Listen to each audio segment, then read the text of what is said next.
Hi y'all. I just like most folks in the tarot world, I love autumn and I love Halloween. And I thought as I was trimming my Halloween deck last night, which I have to say looks really good. Um, I don't trim a lot of decks because most of them I'm sort of fine with. But for some reason I was looking at it last night and I didn't love it. The only thing that bothers me about this trim is the the borders aren't centered on the images, so when you do trim it, at least in the printing I have, there's like a white line. It's less bothersome than I thought it was going to be. I may black it out, but I don't know. Anyway, it looks good, and I just did some silver Sharpie around the edge. But I came up with a spread inspired by the Nightmare Before Christmas, which I actually think was cool, so I figured I'd share it. Um, so I'll just do a quick example. It's 7 cards, which is large for me for a spread, and in fact, I don't generally do a lot of spreads in general. I kind of go along with what instinct says, but I like this one. So it's basically about dealing with routine. Whoa, I am shuffling like a crazy person. I should say this actually shuffles really well. It's just my just got out of bed enthusiasm. So the shape of it, I'm not in love with the shape of it right now, but I just sort of did this quickly. I don't know if there's like a more Halloween-esque shape that I could give this, but it's about routine, and it's about shaking up routine, and it's about the potential pitfalls of dealing with routine. So let's just do a sample. So the first card represents sort of what the routine is that I'm stuck in. So I'm just making sure we can see this. And then the second card represents something I see but don't fully understand.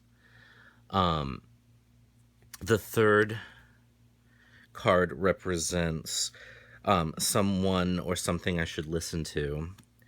The fourth card represents something I'm doing that seems helpful but isn't.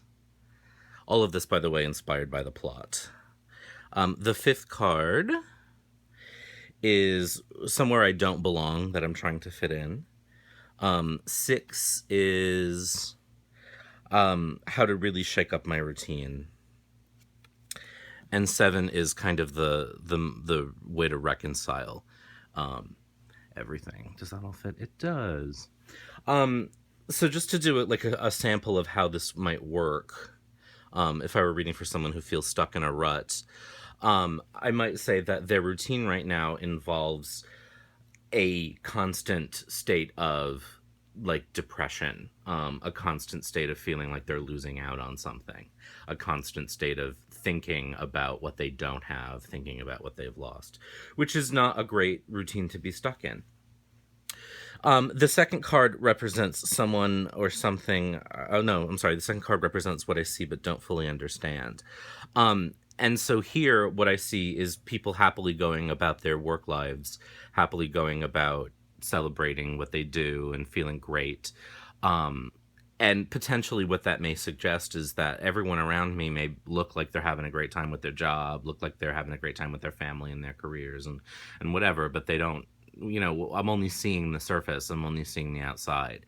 So it may seem like what I need to do is emulate them and sort of be like, yeah, I can make stuff too. I can do this too. It's not necessarily the solution. Three represent, by the way, I'm going through this really quickly so I can keep it short. Three represents someone or something I should listen to. And so what I should be looking for, or there may be someone in my life right now who's actually gotten through all of the emotional struggles and has learned to be happy with what they have and has learned to look for positive energy in their own life. Who has looked for the solutions to their problems within themselves and who feels really contented and really happy about that.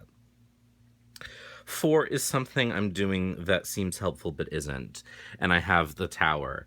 And so what I'm doing that seems helpful but isn't is I'm like smashing everything. And I'm like a bull in a china shop with my life and my feelings and my emotions because I'm so discontent. blowing up everything rather than focusing on the things that really need to be blown up. So I'm like, you know, I'm trying to think of an analogy for this. I keep wanting to say blowing up the store. That's not an expression, giving away the store is. But I'm like, I'm just like being completely reckless. And that seems like it's going to take me to a new place, but it's not. Five is where I don't belong. And so what this suggests is that I may be trying to force myself to fit into an emotional landscape that I don't belong in yet. I may be hunting or trying to hunt down new feelings and force myself to feel new things. I'm not there yet, So where I don't belong is trying to make myself feel what isn't there. Six represents how do I really shake up my routine. And the world card suggests that I have to look at what I have and look at my experiences. I have to take the life that I've been given and find in it things that I appreciate and that I enjoy and that I like and that make me feel happy. I have to identify what means the world to me. I have to identify what it is I really want. Um, and I have to um, accept the fullness of experience. That to have the world, to have everything, literally means everything, and so there's good and there's bad. But in order to make that mean anything, I've got to really identify what I want, and what I want, not what it seems like other people want. And then the reconciliation, the Knight of Bats, is like going in search of it. So once I identify what I want, I've got to go and think about how to get there and think about what I really want. And there's a nice tie in here because we have air at the beginning. So I'm stuck in my mind, I'm stuck in a feeling of loss. What I really need to do is think about what I want and how to get there. What I really, really, really, I started to get a little Spice Girls there. What I really, really want. Yo, tell me what I want. Um, I could probably spend, a half hour talking through each of these, but I don't know. It feels like a nice spread to do with someone who feels stuck. And again, inspired by the story of Jack, who's stuck in a routine, sees something but doesn't fully understand what it is, tries to take it over, tries to make it his, and mucks everything up. That's sort of what these positions are based on. So we've got routine, we've got something I'm seeing but not fully understanding. We've got Sally, our character, who we need to listen to but we're sort of ignoring.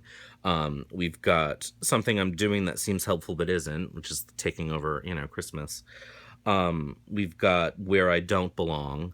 And then we've got how I can really shake up my routine, what I really should be doing to get what I want or to get out of the rut, and then how to kind of reconcile in the way that Jack and Sandy Claus kind of reconcile at the end. So I like this. I think it's fun.